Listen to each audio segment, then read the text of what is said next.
आता एक मोठी बातमी, संतोष देशमुखांच्या कुटुंबियांना पुरस्कार जाहीर झालाय। राजा शिवछत्रपती समाजभूषण पुरस्कारानं त्यांना सन्मानित करण्यात आलं। पुरस्काराचं वितरण राष्ट्रीय कीर्तनकार ज्ञानेश्वर महाराज त्याचबरोबर शिवजयंती समितीचे अध्यक्षांच्या हस्ते देण्यात आलं।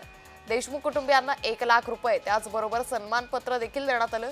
यावेळी राष्ट्रीय कीर्तनकार ज्ञानेश्वर महाराज वाबळे यांनी दिवंगत संतोष देशमुख यांच्या जीवनचरित्रावर एक दोहा गायला।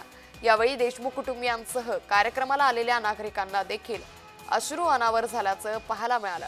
यावेळी रमाई भीमाई आंबेडकर, सावित्रीबाई फुले, राजा छत्रपती शिवाजी महाराज, छत्रपती संभाजी महाराज, गाडगे महाराज या सर्व महापुरुषांच्या विचारधारेवर तब्बल 3 तास ज्ञानेश्वर महाराज वाबळे यांनी कीर्तन केलं।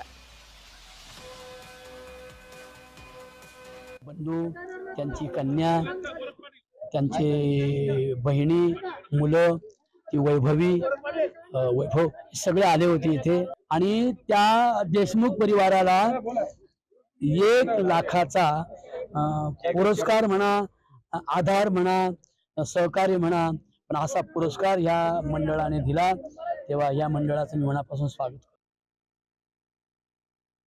आत्ताचा हा पुरस्कार ज्यावेळेस आम्हाला फोन केला त्यावेळेस आम्हाला त्यांना काय बोलावं, हो म्हणावं का नाही म्हणावं, म्हणजे आम्हाला प्रश्न होता।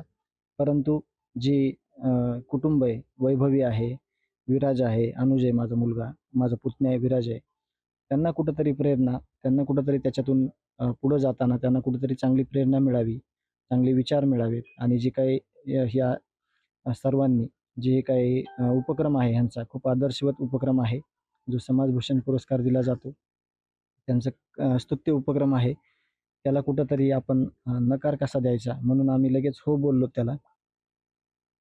शिवजयंती एक वेगळ्या प्रकारे साजरी केली। जसं माझ्या वडिलांना त्यांनी पुरस्कार दिला, तसं आत्ताच तुम्ही मागं म्हणालात की त्यांनी इतर आणखीन मागच्या वर्षी देखील पुरस्कार दिलेले आहेत। पण हा पुरस्कार आज आम्हाला म्हणजे घ्यावं का नाही हे आमच्या पुढे कोड आहे, कारण की आज आम्ही न्यायाच्या भूमिकेत आहोत। आम्हाला फक्त माझ्या वडिलांना न्याय मिळवून द्यायचा हे इतकंच ध्येय आहे, पण त्यांच्या शब्दाला मान ठेवून आज आम्ही हा पुरस्कार घेण्यासाठी आलोत। आणि जसं त्यांनी इतर पुरस्कार गावाला समर्पित केले, तसं हा देखील पुरस्कार आम्ही त्यांच्या वतीने देशमुख कुटुंबीय गावाला समर्पित करतो।